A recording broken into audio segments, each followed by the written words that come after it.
pada kesempatan kali ini kita akan mencoba untuk membuat apusan darah. Jadi nanti juga setelah kita membuat dari apusan darah, nanti kita akan melakukan pewarnaan dengan menggunakan gimsa. Jadi alat dan bahan yang kita gunakan, yang pertama adalah darah. Jadi untuk membuat apus darah itu memang sebaiknya kita sarankan adalah darah yang fresh, jadi darah yang segar.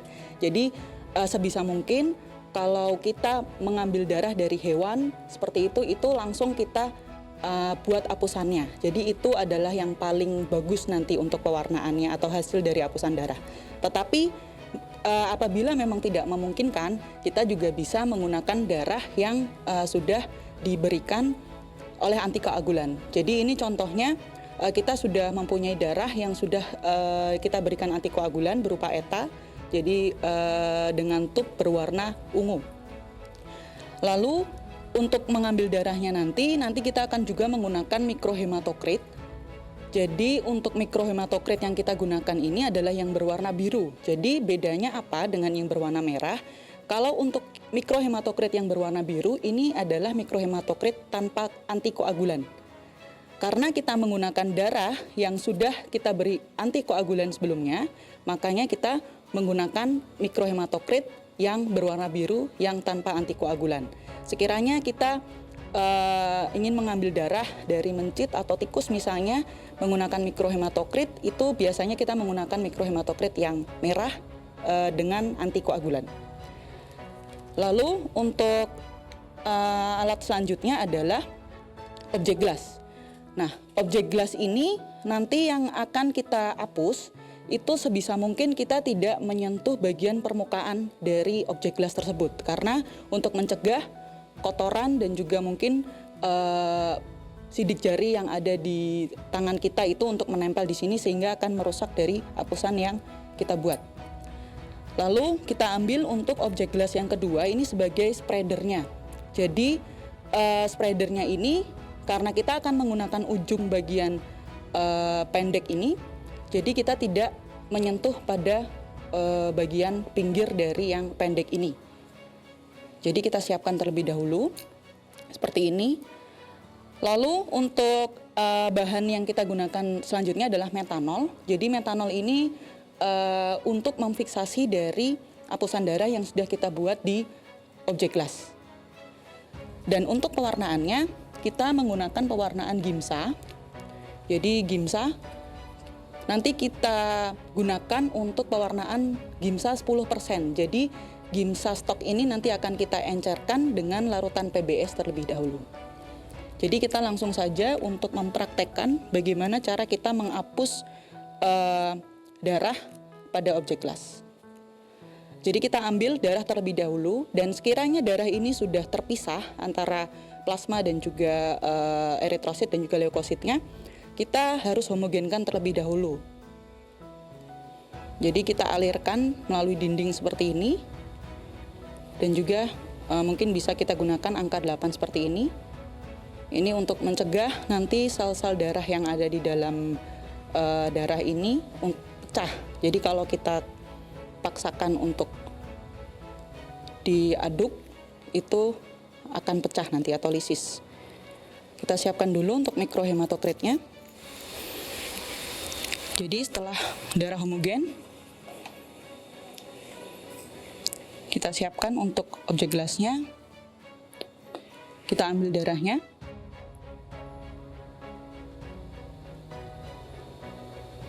Jadi nanti dia akan mengalir sendiri ke mikrohematokrit ini. Sekiranya cukup, kita akan teteskan di atas objek gelas.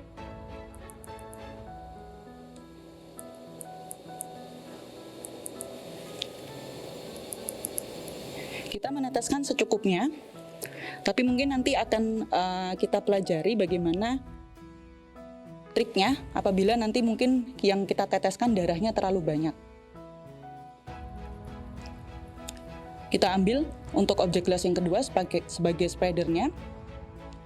Triknya adalah, jadi kita posisikan untuk objek gelas kedua kita sebagai spreader ini kurang lebih 45 derajat sudutnya. Kita tempelkan dulu di bagian depan dari tetesan darah yang tadi sudah kita teteskan. Setelah ditempelkan di depan gini, lalu kita tarik ke belakang dulu. Tujuannya tetesan darah tersebut agar merata di bagian ujung dari spreader kita. Setelah tampak merata, lalu dengan hati-hati dengan sudut 45 derajat kita dorong menuju ke ujung objek gelas kita. Nah, ini sudah jadi. Jadi tampak dia sudah menyebar seperti itu. Lalu ini kita tunggu dulu, kita angin-anginkan sebelum kita nanti memfiksasi dengan metanol. Jadi kita keringkan dulu seperti ini. Nah, lalu bagaimana apabila mungkin darah yang kita teteskan di atas objek gas ini terlalu banyak? Misalnya darah yang kita teteskan terlalu banyak ya.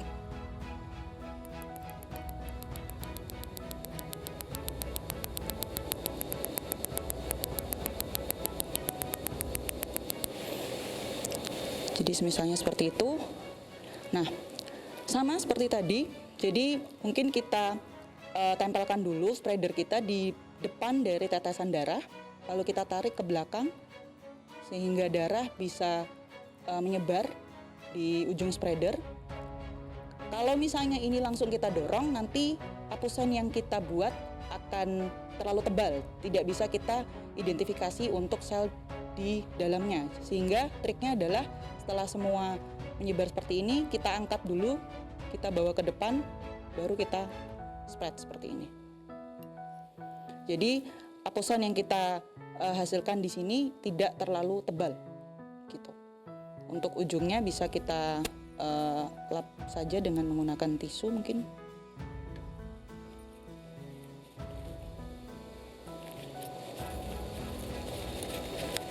Lalu sama seperti tadi, kita angin-anginkan terlebih dahulu. Seperti ini.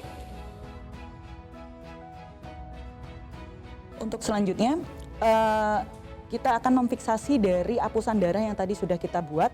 Jadi kita harus menunggu untuk apusan darah di atas objek gelas ini untuk kering terlebih dahulu sebelum kita memfiksasi dengan metanol. Jadi kita angin-anginkan setelah kurang lebih 2-3 menit sampai dia kering, baru kita bisa fiksasi dengan metanol.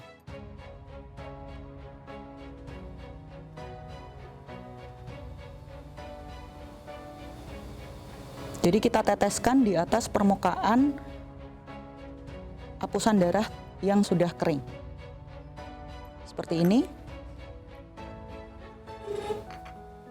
Setelah kita fiksasi, kita bisa melanjutkan ke proses pewarnaan dari apus darah. Untuk selanjutnya, kita mempersiapkan dari zat warna apusan darah yang tadi sudah kita buat sebelumnya. Jadi pada kesempatan ini kita menggunakan pewarnaan Gimsa. Jadi kita menggunakan pewarnaan Gimsa 10%. Jadi dari stok nanti kita encerkan terlebih dahulu dengan larutan PBS dengan perbandingan 1:9. Jadi kita ambil dulu untuk zat warna dari Gimsa stok sebanyak 1 mili. Setelah itu kita ambil untuk larutan PBS-nya sebanyak 9 mili. Jadi kita encerkan 10 kali di sini. Jadi sudah kita persiapkan sebelumnya ini untuk pewarnaan Gimsa 10%. Baik, untuk selanjutnya kita akan lanjutkan untuk pewarnaan dari preparat apus darah yang sudah kita persiapkan sebelumnya. Jadi seperti tadi sudah dijelaskan, kita menggunakan pewarnaan Gimsa 10%. Jadi dari Gimsa stok sudah kita encerkan 10 kali dengan larutan PBS. Lalu untuk selanjutnya langsung kita ambil dari campuran atau dari pengenceran dari pewarnaan Gimsa, langsung kita teteskan di atas dari preparat apus darah yang sudah kita buat sebelumnya. Kita usahakan untuk pewarnaan atau kita pada saat menuang dari pewarnaan Gimsa 10% ini untuk menutupi dari semua permukaan apus darah yang sudah kita buat sebelumnya. Agar nanti pewarnaannya juga bisa merata. Kita teteskan juga selanjutnya untuk preparat apus darah yang kedua.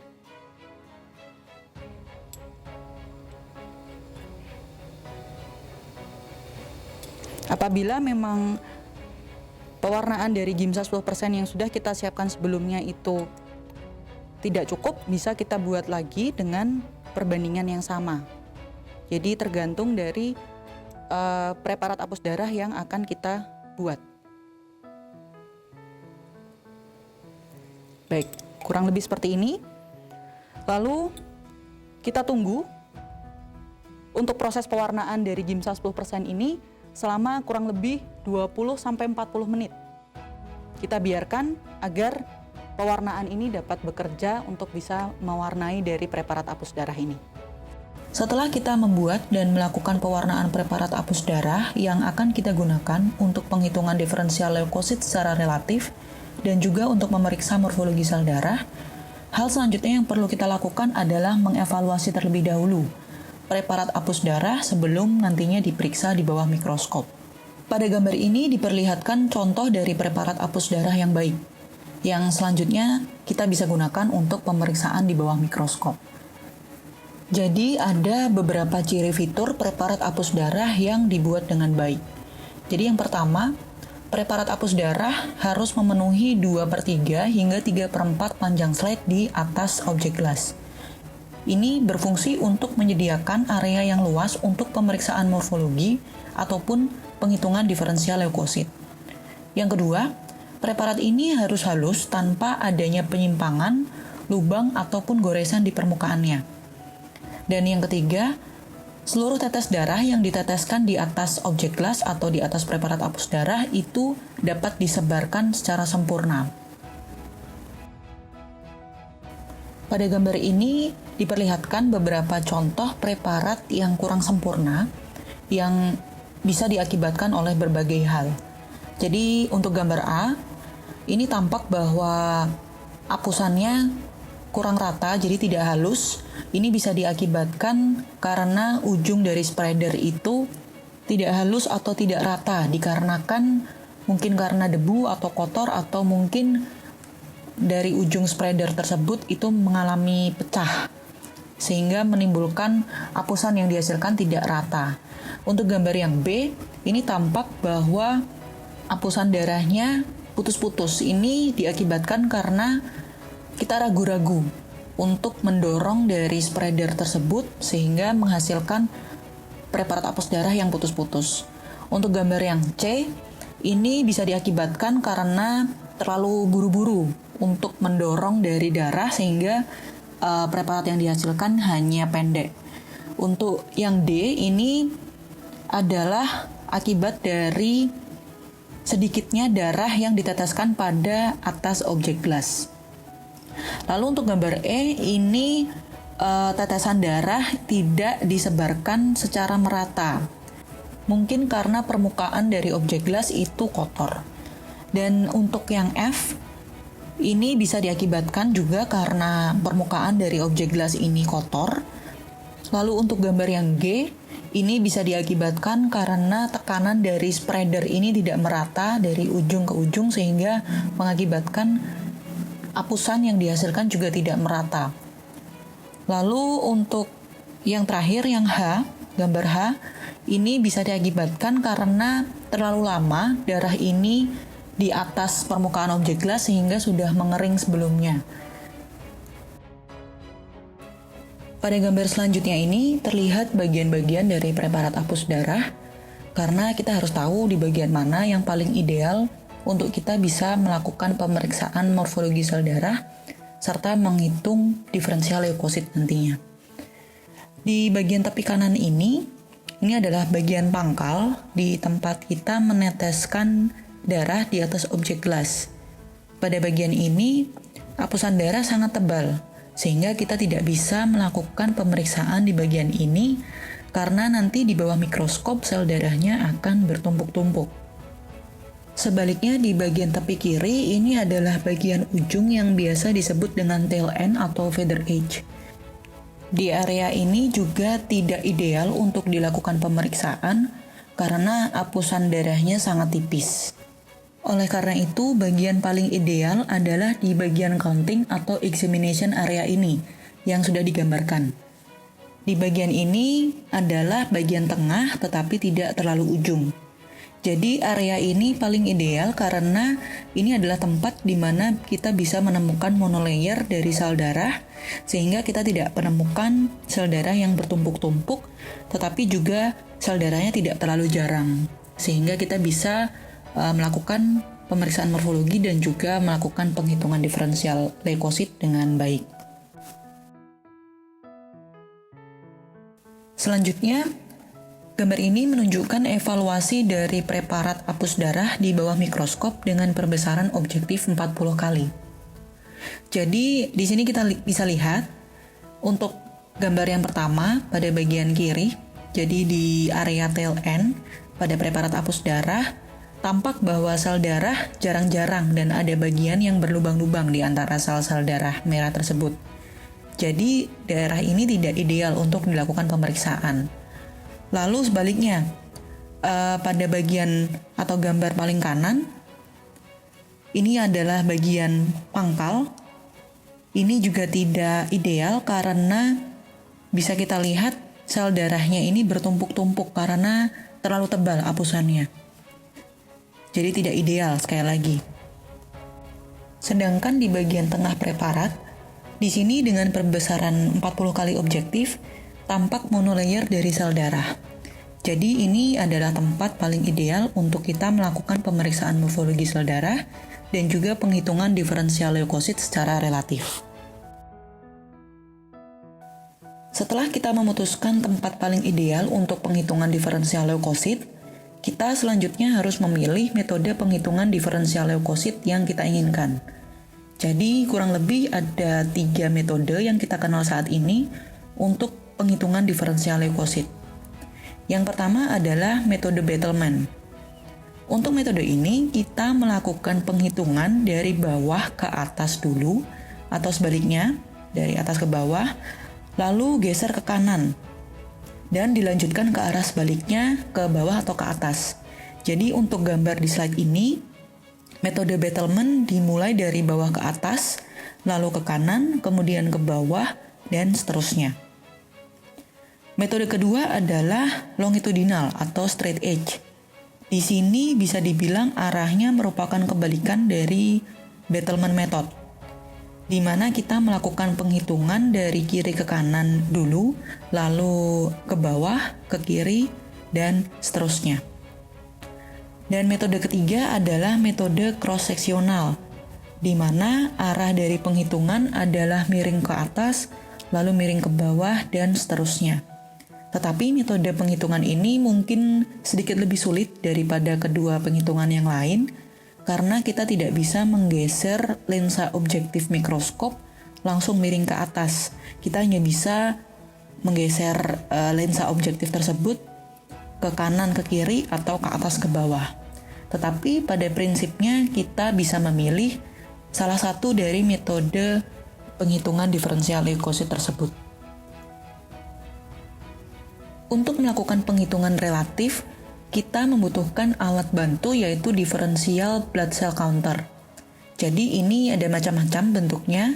Ini kita contohkan di gambar sebelah kiri adalah manual counter untuk diferensial leukosit. Yang tengah ini semi digital, jadi bentuknya mirip dengan kalkulator untuk diferensial leukosit. Lalu di gambar sebelah kanan ini kita contohkan aplikasi di smartphone untuk menghitung diferensial leukosit. Jadi contohnya ini adalah white blood cell counter namanya. Tetapi pada prinsipnya sama. Jadi ketika kita menemukan leukosit di bawah mikroskop, kita identifikasi jenis leukositnya terlebih dahulu. Dan contohnya kalau itu neutrofil, kita pencet tombol di neutrofil, dan seterusnya, hingga total penghitungan semua jenis leukosit berjumlah 100. Jadi ini untuk presentasi relatif leukosit. Bisa juga kita tambah, semisalnya kita menghitung diferensial leukosit sampai total penghitungannya 200. Ini tergantung dari kebutuhan peneliti sendiri. Karena seandainya ada kenaikan yang sangat signifikan pada salah satu jenis leukosit, misalnya neutrofil, kita mungkin saja tidak menemukan jenis sel yang lainnya ketika maksimal penghitungannya hanya 100 leukosit. Nah, ini bisa peneliti melanjutkan penghitungan total leukositnya sampai 200. Hanya saja nanti persentase relatif dari diferensial leukositnya harus dibandingkan dengan 200, jadi bukan lagi dengan 100.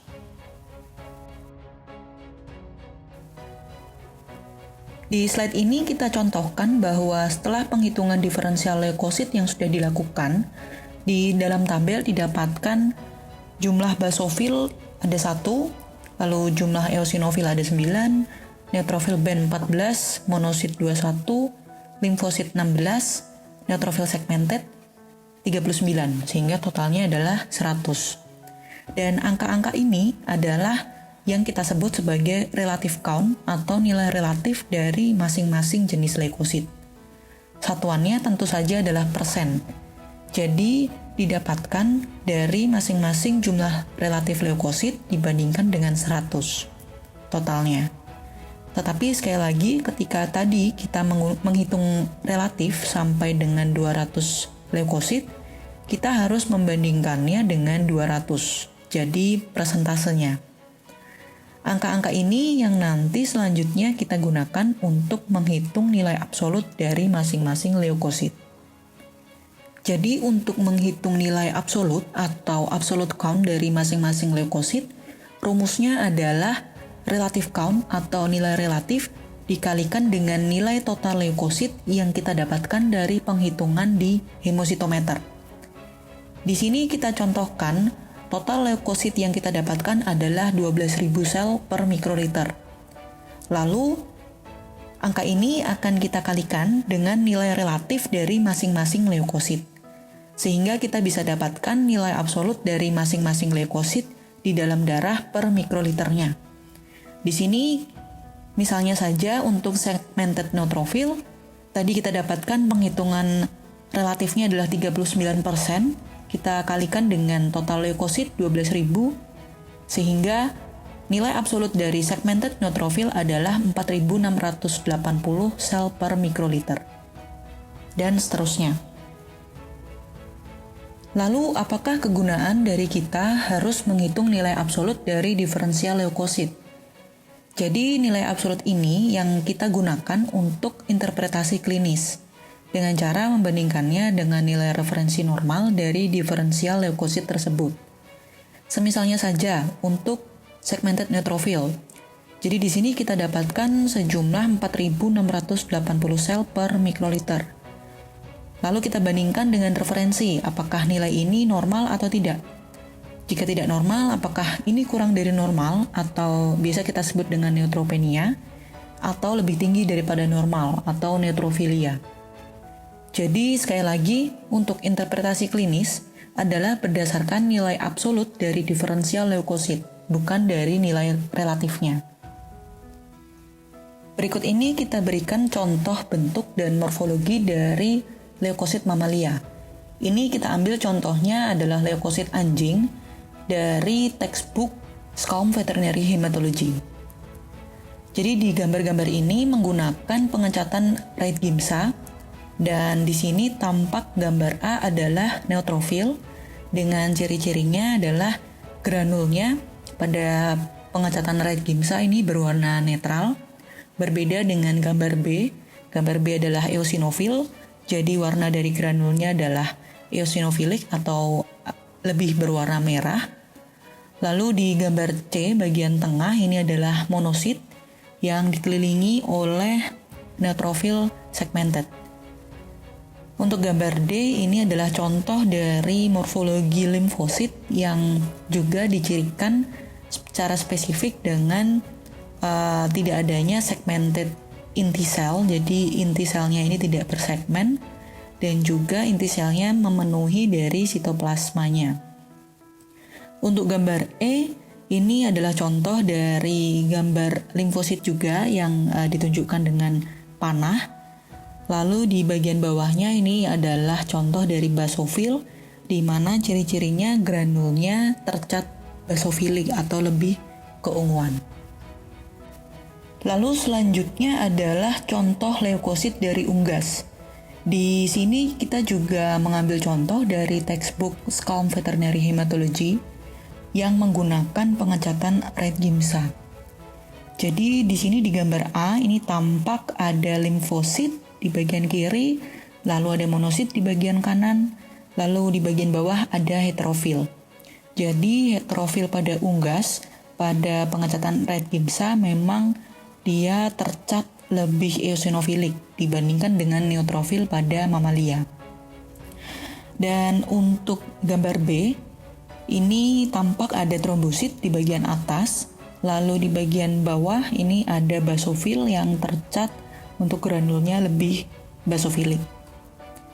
Untuk gambar C, di sini tampak di bagian kiri atas ada limfosit, lalu di bagian kiri bawah ini adalah eosinofil, lalu bagian kanan bawah yang berwarna merah atau eosinofilik ini adalah heterofil, lalu bagian kanan bawah lagi ini adalah trombosit. Jadi di sini tampak perbedaan dari eosinofil dan juga heterofil dari unggas, di mana perbedaan bentuk dari granulnya sendiri. Jadi untuk heterofil, bentuk dari granulnya itu lebih panjang dibandingkan dengan eosinofil, jadi berbentuk rod atau batang untuk heterofil. Sedangkan granul pada eosinofil dia berbentuk bulat-bulat kecil dan berwarna lebih eosinofilik daripada heterofil. Lalu terakhir di sini kita berikan contoh leukosit dari ikan. Kita tampilkan di sini ada contoh morfologi leukosit dari 3 spesies ikan yang berbeda.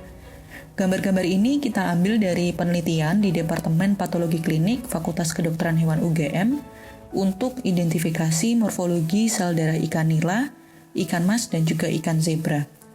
Jadi, kita bisa perhatikan di sini bahwa dengan pengecatan yang sama, dengan pengecatan gimsa 10%, ternyata morfologi dari masing-masing jenis leukosit pada ikan itu berbeda-beda tergantung dari spesiesnya. Jadi mungkin kita bisa perhatikan dan juga kita bisa bandingkan dengan referensi ketika kita ingin mengidentifikasi dari leukosit pada ikan. Demikian penjelasan untuk pembuatan preparat hapus darah dan juga penghitungan diferensial leukosit. Terima kasih atas perhatian yang diberikan dan selamat belajar.